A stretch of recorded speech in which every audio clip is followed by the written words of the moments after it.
ಪ್ರಿಯ ಸ್ನೇಹಿತರೆ, ಮೊದಲ ಭಾಗದಲ್ಲಿ ಭವ್ಯ ಭಾರತದಲ್ಲಿದ್ದ ಅಪಾರ ಸಂಪತ್ತು ಹೇಗೆ ವಿದೇಶಿಗರನ್ನು ಆಕರ್ಷಿಸಿತು ಎಂಬುದನ್ನು ತಿಳಿದುಕೊಂಡೆವು.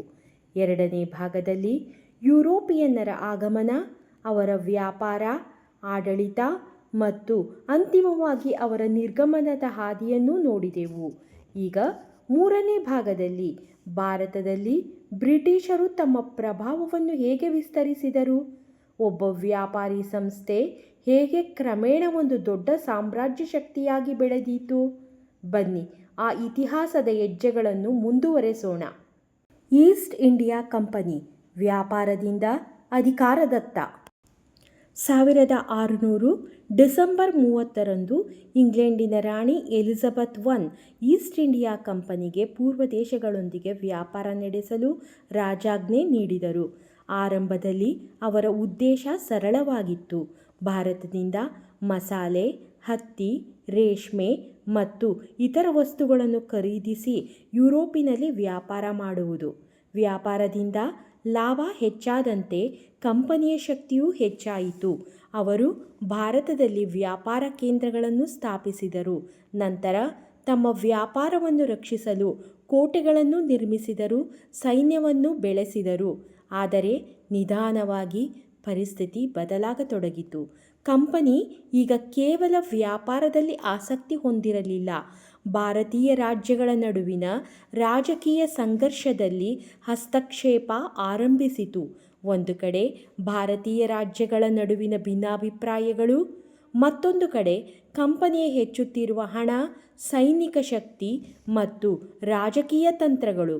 ಇವೆರಡನ್ನೂ ಬಳಸಿಕೊಂಡು ಕಂಪನಿ ತನ್ನ ಪ್ರಭಾವವನ್ನು ನಿಧಾನವಾಗಿ ವಿಸ್ತರಿಸಿತು. ವ್ಯಾಪಾರಕ್ಕಾಗಿ ಬಂದ ಕಂಪನಿ ಅಧಿಕಾರದ ಲಾಲಸೆಯಲ್ಲಿ ಹೆಜ್ಜೆ ಊರುತ್ತಿದೆ. ಆದರೆ ಈ ಹೆಜ್ಜೆ ಭಾರತದಲ್ಲಿ ನಿಜವಾದ ರಾಜಕೀಯ ಶಕ್ತಿಯಾಗಿ ಯಾವಾಗ ಬದಲಾಯಿತು? 1757ರ ಪ್ಲಾಸಿ ಕದನ. ಇದು ಭಾರತದ ಇತಿಹಾಸವನ್ನು ಬದಲಿಸಿದ ಅತ್ಯಂತ ಮಹತ್ವದ ತಿರುವುಗಳಲ್ಲಿ ಒಂದಾಯಿತು.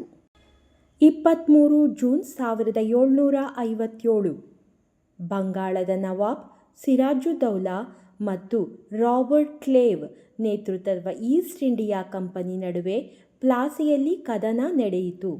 ನವಾಬ್ನ ಸೇನೆಯ ಪ್ರಮುಖ ಸೇನಾನಿ ಮೀರ್ ಜಾಫರ್ ಕಂಪನಿಯೊಂದಿಗೆ ಕೈಜೋಡಿಸಿದ ಪರಿಣಾಮ ನವಾಬ್ನ ಸೇನೆ ದುರ್ಬಲವಾಯಿತು. ಕೊನೆಗೆ ಈಸ್ಟ್ ಇಂಡಿಯಾ ಕಂಪನಿ ಜಯಗಳಿಸಿತು. ಈ ವಿಜಯದ ನಂತರ ಬಂಗಾಳದಲ್ಲಿ ಕಂಪನಿಯ ರಾಜಕೀಯ ಮತ್ತು ಆರ್ಥಿಕ ಪ್ರಭಾವ ವೇಗವಾಗಿ ಹೆಚ್ಚಾಯಿತು. ವ್ಯಾಪಾರಕ್ಕಾಗಿ ಬಂದ ಕಂಪನಿ ಈಗ ಅಧಿಕಾರದತ್ತ ವೇಗವಾಗಿ ಸಾಗುತ್ತಿದೆ. ಆದರೆ ಇದು ಆರಂಭವಷ್ಟೇ. 1764 ಬಕ್ಸರ್ ಕದನ ಕಂಪನಿಯ ಅಧಿಕಾರವನ್ನು ಇನ್ನಷ್ಟು ಬಲಪಡಿಸಿದ ಮತ್ತೊಂದು ನಿರ್ಣಾಯಕ ತಿರುವು. 22 ಅಕ್ಟೋಬರ್ 1764 ಬಕ್ಸರ್ನಲ್ಲಿ ಈಸ್ಟ್ ಇಂಡಿಯಾ ಕಂಪನಿ ಪಡೆಗಳು ಬಂಗಾಳದ ನವಾಬ್ ಮೀರ್ ಖಾಸಿಂ, ಅವಧ್ನ ನವಾಬ್ ಶುಜಾ-ಉದ್ ದೌಲಾ ಮತ್ತು ಮುಘಲ್ ಚಕ್ರವರ್ತಿ ಶಾ ಆಲಂ ಅವರ ಸಂಯುಕ್ತ ಪಡೆಗಳನ್ನು ಸೋಲಿಸಿದರು. ಈ ವಿಜಯದ ನಂತರ ಕಂಪನಿಯ ಪ್ರಭಾವ ಮತ್ತಷ್ಟು ಬಲವಾಯಿತು. 1765ರಲ್ಲಿ ಮುಘಲ್ ಚಕ್ರವರ್ತಿಯಿಂದ ಬಂಗಾಳ, ಬಿಹಾರ ಮತ್ತು ಒಡಿಶಾದ ದಿವಾನಿ ಹಕ್ಕುಗಳು ಕಂಪನಿಗೆ ದೊರಕಿದವು. ಅಂದರೆ ಈ ಪ್ರದೇಶಗಳಲ್ಲಿ ತೆರಿಗೆ ಸಂಗ್ರಹಿಸುವ ಅಧಿಕಾರವು ಕಂಪನಿಯ ಕೈಗೆ ಬಂದಿತು. ಈಗ ಕಂಪನಿ ಕೇವಲ ವ್ಯಾಪಾರ ಮಾಡುತ್ತಿಲ್ಲ, ಭಾರತದ ಸಂಪತ್ತು ಮತ್ತು ಆಡಳಿತದ ಮೇಲೂ ತನ್ನ ಹಿಡಿತವನ್ನು ಬಿಗಿಗೊಳಿಸುತ್ತಿತ್ತು. ಆದರೆ ಭಾರತ ಮೌನವಾಗಿರಲಿಲ್ಲ. ಬ್ರಿಟಿಷರ ವಿಸ್ತರಣೆಗೆ ಮೊದಲಿನಿಂದಲೂ ಪ್ರತಿರೋಧವಿತ್ತು. ಮೈಸೂರು ಬ್ರಿಟಿಷರಿಗೆ ಸವಾಲಾದ ಶಕ್ತಿ. ಬಂಗಾಳದಲ್ಲಿ ತನ್ನ ಪ್ರಭಾವವನ್ನು ಹೆಚ್ಚಿಸಿಕೊಂಡ ನಂತರ ಬ್ರಿಟಿಷ್ ಈಸ್ಟ್ ಇಂಡಿಯಾ ಕಂಪನಿ ದಕ್ಷಿಣ ಭಾರತದತ್ತ ತನ್ನ ಗಮನಹರಿಸಿತು. ಮೈಸೂರು ರಾಜ್ಯದಲ್ಲಿ ಹೈದರ್ ಅಲಿ ಮತ್ತು ನಂತರ ಅವರ ಪುತ್ರ ಟಿಪ್ಪು ಸುಲ್ತಾನ್ ಬ್ರಿಟಿಷರ ವಿಸ್ತರಣೆಯನ್ನು ತಡೆಯಲು ನಿರಂತರವಾಗಿ ಹೋರಾಡಿದರು. 1767ರಿಂದ 1799ರವರೆಗೆ ನಡೆದ 4 ಆಂಗ್ಲ ಮೈಸೂರು ಯುದ್ಧಗಳು ದಕ್ಷಿಣ ಭಾರತದ ಇತಿಹಾಸದಲ್ಲಿ ಮಹತ್ವದ ಸ್ಥಾನ ಪಡೆದಿದೆ. ಮೊದಲ ಯುದ್ಧ 1767ರಿಂದ 1769.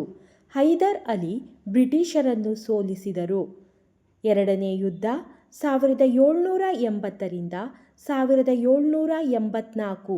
ಯುದ್ಧದ ಮಧ್ಯದಲ್ಲೇ ಹೈದರ್ ಅಲಿ ಮರಣ ಹೊಂದಿದರು. ನಂತರ ಟಿಪ್ಪು ಸುಲ್ತಾನ್ ಯುದ್ಧವನ್ನು ಮುಂದುವರೆಸಿದರು. 1790ರಿಂದ 1792 ಮೂರನೇ ಯುದ್ಧ. ಟಿಪ್ಪು ತನ್ನ ಅರ್ಧದಷ್ಟು ರಾಜ್ಯವನ್ನು ಕಳೆದುಕೊಂಡು ತನ್ನ 2 ಮಕ್ಕಳನ್ನು ಬ್ರಿಟಿಷರಿಗೆ ಒತ್ತೆಯಾಳಾಗಿ ಇಡಬೇಕಾಯಿತು. 1799 ಮೇ 4, 1799ರಂದು ಶ್ರೀರಂಗಪಟ್ಟಣದ ಕೋಟೆಯನ್ನು ರಕ್ಷಿಸುವಾಗ ಟಿಪ್ಪು ಸುಲ್ತಾನ್ ವೀರಮರಣ ಹೊಂದಿದರು. ಆದರೆ ಬ್ರಿಟಿಷರ ವಿಸ್ತರಣೆ ಇಲ್ಲಿಗೆ ನಿಲ್ಲಲಿಲ್ಲ. ಮುಂದೆ ಅವರು ಅನೇಕ ಒಪ್ಪಂದಗಳು, ರಾಜಕೀಯ ತಂತ್ರಗಳು ಮತ್ತು ಯುದ್ಧಗಳ ಮೂಲಕ ಭಾರತದ ಇನ್ನಷ್ಟು ಸಂಸ್ಥಾನಗಳ ಮೇಲೆ ತಮ್ಮ ಪ್ರಭಾವವನ್ನು ವಿಸ್ತರಿಸಿದರು. ಮುಂದಿನ ಮಹಾದೊಡ್ಡ ತಿರುವು 1857ರ ಸಿಪಾಯಿ ದಂಗೆ. 1857ರ ಭಾರತದ ಮಹಾದಂಗೆಯನ್ನು ಇತಿಹಾಸದಲ್ಲಿ ಭಾರತದ ಪ್ರಥಮ ಸ್ವಾತಂತ್ರ್ಯ ಸಂಗ್ರಾಮ ಅಥವಾ ಸಿಪಾಯಿ ದಂಗೆ ಎಂದು ಕರೆಯಲಾಗುತ್ತಿದೆ. ಬ್ರಿಟಿಷ್ ಈಸ್ಟ್ ಇಂಡಿಯಾ ಕಂಪನಿಯ ಆಳ್ವಿಕೆಯ ವಿರುದ್ಧ ಭಾರತೀಯರು ನಡೆಸಿದ ಮೊದಲ ಬೃಹತ್ ಸಶಸ್ತ್ರ ದಂಗೆ ಇದಾಗಿದೆ. ಮೇ 10, 1857ರಂದು ಮೀರತ್ನ ಸೈನಿಕ ಕಂಟೋನ್ಮೆಂಟ್ನಲ್ಲಿ ಸಿಪಾಯಿಗಳ ಬಂಡಾಯದೊಂದಿಗೆ ಆರಂಭವಾಗಿ ನಂತರ ಉತ್ತರ ಮತ್ತು ಮಧ್ಯ ಭಾರತಾದ್ಯಂತ ಹರಡಿತು. ದಂಗೆಗೆ ಪ್ರಮುಖ ಕಾರಣಗಳು: ಕೊಬ್ಬು ಸವರಿದ ಹಸುರು ಕೋವಿಗಳು, ದತ್ತು ಮಕ್ಕಳಿಗೆ ಹಕ್ಕಿಲ್ಲ ನೀತಿ, ಆರ್ಥಿಕ ಶೋಷಣೆ. ದಂಗೆಯ ಪ್ರಮುಖ ನಾಯಕರು ಮಂಗಲ್ ಪಾಂಡೆ, ಝಾನ್ಸಿ ರಾಣಿ ಲಕ್ಷ್ಮೀಬಾಯಿ, ಬಹದ್ದೂರ್ ಶಾ, ತಾತ್ಯಾ ಟೋಪೆ ಮತ್ತು ನಾನಾ ಸಾಹೇಬ್. ಫಲಿತಾಂಶ: ಈಸ್ಟ್ ಇಂಡಿಯಾ ಕಂಪನಿಯ ಆಳ್ವಿಕೆ ಅಂತ್ಯ. ಭಾರತದ ಆಡಳಿತವು ನೇರವಾಗಿ ಬ್ರಿಟಿಷ್ ರಾಣಿ ವಿಕ್ಟೋರಿಯಾರವರ ನಿಯಂತ್ರಣಕ್ಕೆ ಬಂದಿತು. ಭಾರತದ ಗವರ್ನರ್ ಜನರಲ್ ಹುದ್ದೆಯನ್ನು ವೈಸ್ರಾಯ್ ಎಂದು ಬದಲಿಸಲಾಯಿತು. ಆದರೆ ಈ ಹೋರಾಟ ಭಾರತದ ಇತಿಹಾಸದಲ್ಲಿ ಒಂದು ಮಹತ್ವದ ಸಂದೇಶ ಸಾರಿತು: ಭಾರತೀಯರು ವಿದೇಶಿ ಆಳ್ವಿಕೆಯನ್ನು ಶಾಶ್ವತವಾಗಿ ಒಪ್ಪಿಕೊಳ್ಳಲು ಸಾಧ್ಯವಿಲ್ಲ. 1857ರಲ್ಲಿ ಹೊತ್ತಿಕೊಂಡ ಸ್ವಾತಂತ್ರ್ಯದ ಕಿಡಿ ಮುಂದಿನ ಪೀಳಿಗೆಯ ಹೃದಯಗಳಲ್ಲಿ ಇನ್ನಷ್ಟು ಜ್ವಾಲೆಯಾಗಿ ಬೆಳೆಯತೊಡಗಿತು. ಮುಂದಿನ ಮೈಲಿಗಲ್ಲು 1885ರ ಭಾರತೀಯ ರಾಷ್ಟ್ರೀಯ ಕಾಂಗ್ರೆಸ್. 1857ರ ಹೋರಾಟದ ನಂತರವೂ ಭಾರತೀಯರಲ್ಲಿ ಸ್ವಾತಂತ್ರ್ಯದ ಆಶಯ ನಿಧಾನವಾಗಿ ಬೆಳೆಯುತ್ತಲೇ ಇತ್ತು. 28 ಡಿಸೆಂಬರ್ 1885ರಂದು ಬಾಂಬೆಯಲ್ಲಿ ಭಾರತೀಯ ರಾಷ್ಟ್ರೀಯ ಕಾಂಗ್ರೆಸ್ ಇಂಡಿಯನ್ ನ್ಯಾಷನಲ್ ಕಾಂಗ್ರೆಸ್ ಸ್ಥಾಪನೆಯಾಯಿತು.